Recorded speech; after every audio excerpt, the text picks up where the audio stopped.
नमस्ते दोस्तों, आज हम शुरू करने जा रहे हैं हमारा पहला चैप्टर ऐतिहासिक पृष्ठभूमि, यानी वो कहानी जो बताती है कि अंग्रेज कैसे भारत आए, कैसे राज करने लगे और फिर धीरे धीरे हमारी आज़ादी की लड़ाई शुरू हुई। तो चलिए टाइम मशीन में बैठते हैं और चलते हैं 1600 के ज़माने में। पार्ट 1, अंग्रेजों का आना और कंपनी का शासन के बारे में बात करेंगे हम। 1600 British India company, east India company ने 1600 में भारत में अपना व्यापार परिचालन शुरू किया, जिसके लिए उसे महारानी एलिजाबेथ ने प्रथम से शाही चार्टर प्राप्त हुआ। अर्थात 1600 में British India east India company Bharat में सिर्फ व्यापार करने आई थी। इनका मकसद था मसाले, कपड़ा और बाकी सामान खरीदकर इंग्लैंड ले जाना। लेकिन 1757 की पालसी की लड़ाई और 1764 की बक्सर की लड़ाई के बाद इनका असली चेहरा सामने आया।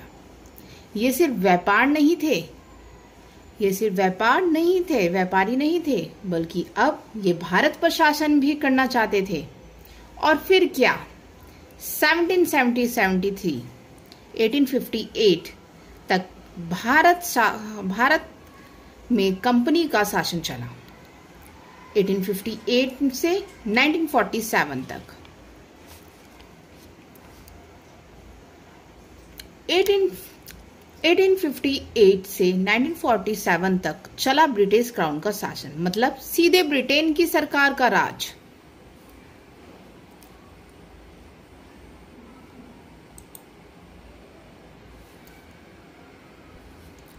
अगर 1773 के रेगुलेटिंग एक्ट की बात की जाए तो कंपनी का राज बढ़ता जा रहा था, लेकिन ब्रिटेन की सरकार को शक हुआ ये कंपनी कहीं बेकाबू ना हो जाए।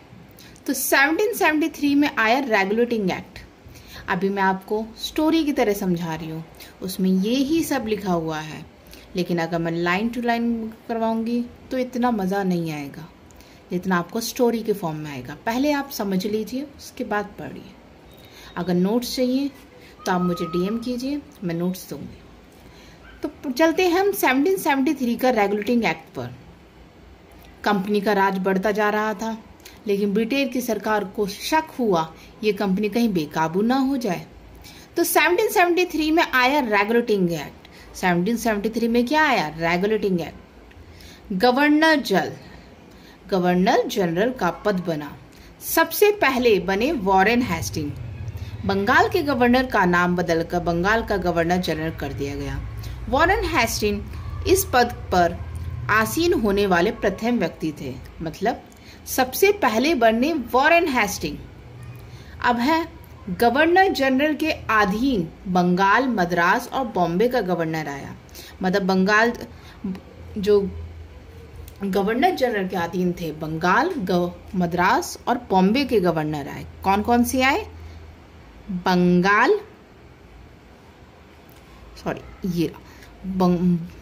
बॉम्बे, मद्रास और बंगाल किसके अधीन आए? गवर्नर जनरल के अधीन आए।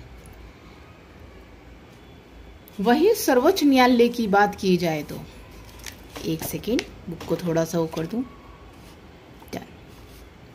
वहीं अगर सर्वोच्च न्यायालय की बात की जाए तो उसकी कलकत्ता में स्थापना हुई। कब हुई? 1774 में। सर्वोच्च न्यायालय की स्थापना कब हुई? 1774 में हुई। कहाँ हुई थी? कलकत्ता में हुई थी। इसके प्रथम मुख्य न्यायाधीश पर सर एलिजा एमपी थे। ये क्वेश्चन बार बार यूपीएससी प्रीलिम्स में पूछा गया है, ये वेरी इंपॉर्टेंट। गवर्नर जनरल के पास शक्तियां आई, लेकिन कंपनी पर ब्रिटेन की निगरानी भी बढ़ गई।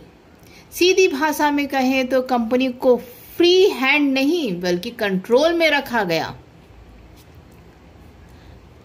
अब बात करते हैं 1781 का संशोधन अधिनियम।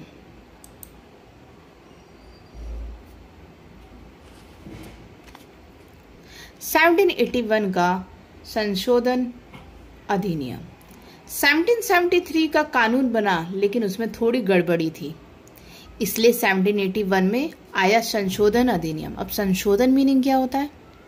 जो कमियां रह गई थी रेगुलेटिंग एक्ट में, कौन से एक्ट में? रेगुलेटिंग एक्ट में, उस कमियों को सुधार के लिए ये आया।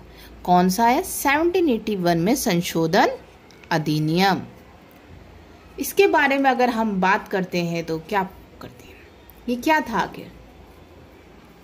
गवर्नर जनरल और उनकी परिषद की प्रशासनिक अधिकार, गवर्नर जनरल और उनकी परिषद की प्रशासनिक अधिकारों को और साफ किया सर्वोच्च न्यायालय को राज्य के मामलों में सीधे दखल को रोका गया और ब्रिटिश सरकार और कंपनी के बीच टकराव कम करने के लिए कुछ नियम बनाए गए, यानी सिस्टम को थोड़ा स्मूथ बनाया गया।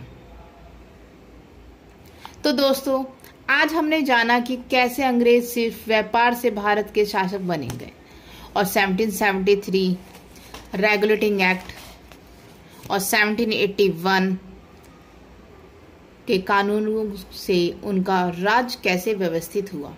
अगली क्लास में हम देखेंगे आगे के एक्ट्स और कैसे ये कहानी 1857 की क्रांति तक पहुंची। वीडियो अच्छा लगे तो लाइक, शेयर और सब्सक्राइब करना मत भूलिए। मिलते हैं अगले एपिसोड में। धन्यवाद।